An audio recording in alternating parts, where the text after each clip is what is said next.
Hello students, आज हम पढ़ने जा रहे हैं qualitative characteristics of accounting information. लेखांकन सूचनाओं की गुणवत्ता के निर्धारक तत्व। यहाँ लेखांकन सूचना से अर्थ है जो भी हम अकाउंट्स बुक में इन्फॉर्मेशन लिखते हैं उसे हम अकाउंटिंग इन्फॉर्मेशन कहते हैं या लेखांकन सूचना कह सकते हैं। अब जो भी हम अकाउंट्स की बुक्स में लिखते हैं या अकाउंटिंग की स्टेटमेंट में लिखते हैं, उन सूचनाओं में क्या गुण होना चाहिए हम देखेंगे, क्या क्वालिटी उनके अंदर होना चाहिए, ये आज हम देखने वाले हैं।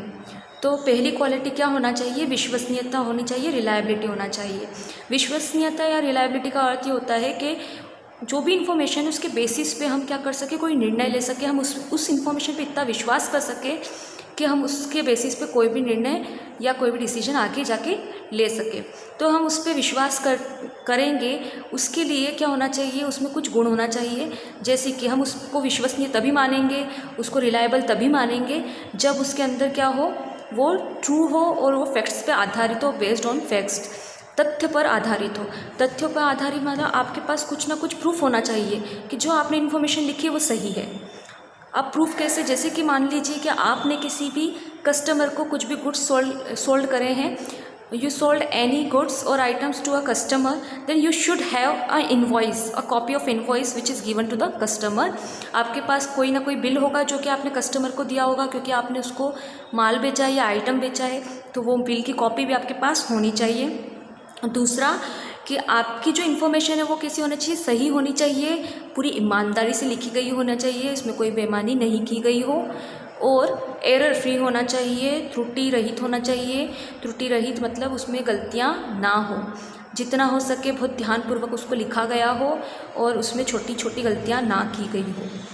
तो यह पहला गुण है जो कि हमारी अकाउंटिंग इन्फॉर्मेशन या लेखांकन सूचना को क्या बनाता है, विश्वसनीय बनाता है, रिलायबल बनाता है, जिसकी मदद से हम उसके आगे निर्णय ले सकते हैं।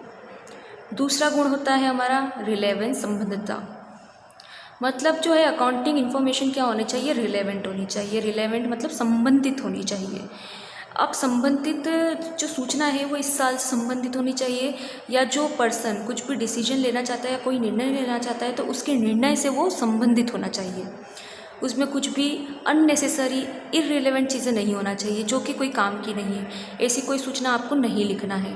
तो अकाउंटिंग इन्फॉर्मेशन जो है वो संबंधित या रिलेवेंट तब होगी जब सबसे पहले वो क्या होगी, टाइम पे अवेलेबल होगी। जब वो समय पर उपलब्ध होगी तो वो रिलेवेंट होगी। अगर मुझे पता करना है कि पिछले साल और इस साल की सेल में क्या अंतर है, पिछले साल कितना विक्रय हुआ है और इस साल कितना विक्रय हुआ है, इन दोनों में क्या अंतर है, तो मुझे ज़्यादा से ज़्यादा वो सूचना कब की चाहिए, इस साल की चाहिए। इस साल की मुझे विक्रय देखना होगा और पिछले साल का मुझे विक्रय देखना होगा, तो मैं उसको पता कर पाऊँगी कि उसमें क्या अंतर है। पर 10 साल पहले का विक्रय देख के मैं क्या करूँगी? अगर आपको 10 साल पहले की विक्रय की सूचना दी गई तो उसका तो कोई संबंध ही नहीं है। तो सूचना कैसी होना चाहिए, रिलेवेंट होना चाहिए।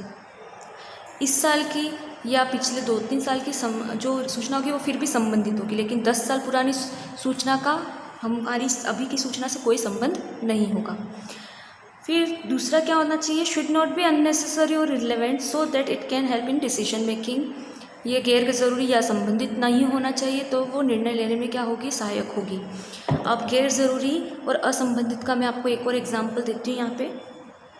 मान लीजिए कि किसी कंपनी में जो है बोर्ड ऑफ डायरेक्टर्स ने जो है एक सूची मांगी है कि टोटल जो है हमें कितना पैसा लेना बाकी है, हमारे देनदारों से, हमारे ग्राहकों से हमें कितना पैसा लेना बाकी है।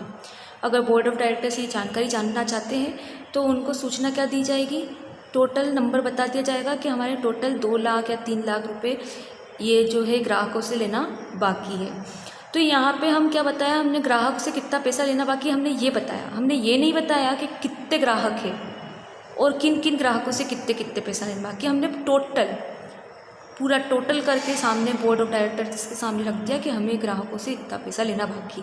यहाँ बोर्ड ऑफ डायरेक्टर्स के लिए ये ज़रूरी नहीं था, ये जानना ज़रूरी नहीं था, ये संबंधित नहीं था कि कितने ग्राहक है या कितने ग्राहकों से कितना कितना पैसा बाकी। उनको सिर्फ इतना जानना था कि टोटल अमाउंट में कितना पैसा लेना बाकी। ये हमारी सेकंड हो गई है, संबंधता, रिलेवेंस। अब हम देखेंगे नेक्स्ट कैरेक्टरिस्टिक्स, नेक्स्ट क्वालिटी।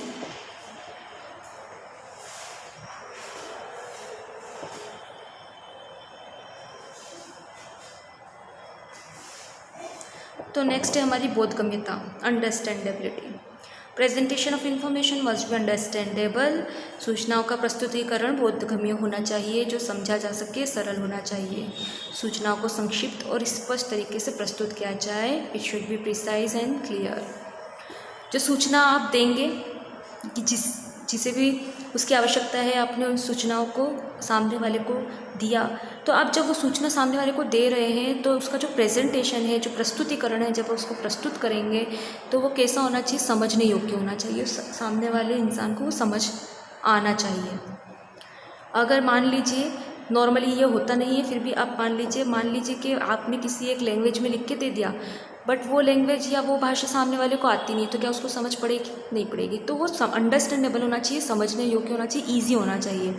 उसका जो भी आप फॉर्मेट यूज़ करेंगे वो इजी फॉर्मेट यूज़ करना है, आपको प्रारूप सही यूज़ करना है। दूसरा प्रिसाइज क्लियर होना चाहिए। प्रिसाइज मतलब छोटी होना चाहिए।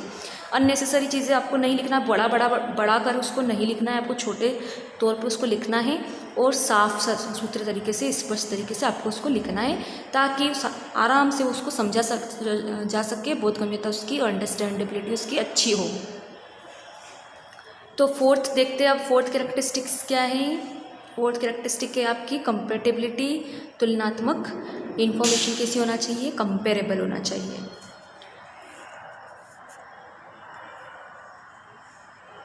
तो इन्फॉर्मेशन जो होगी, it should be comparable to the past information and also with the other companies statement. अब यहाँ दो चीज़ आपको ध्यान रखनी है।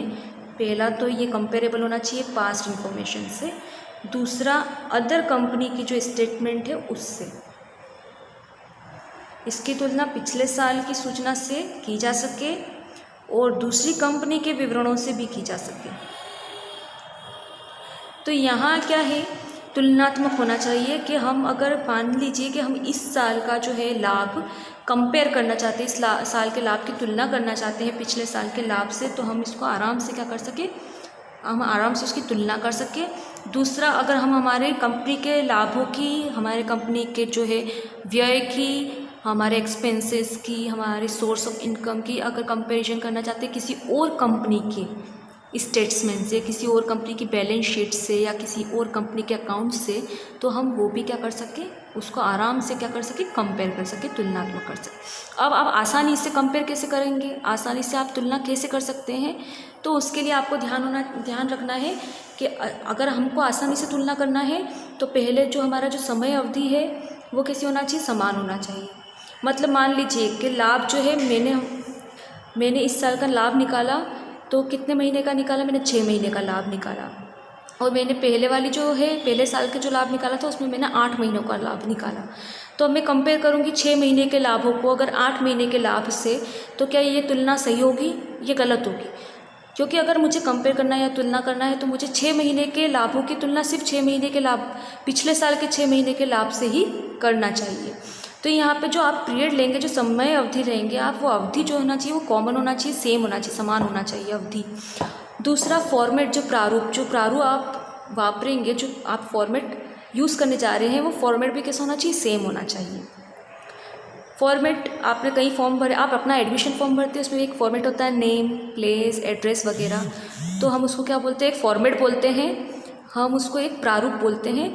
तो आप देखना, जितने भी बच्चों के फॉर्म जाते हैं, एडमिशन फॉर्म जाते हैं, सबका फॉर्मेट क्या होता है, एक जैसा होता है।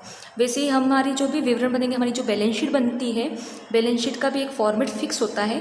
वो फॉर्मेट जो होना चाहिए, क्या होना चाहिए, आपका सेम होना चाहिए। पिछले साल का भी फॉर्मेट एक जैसा है वैसे ही इस साल का होना चाहिए।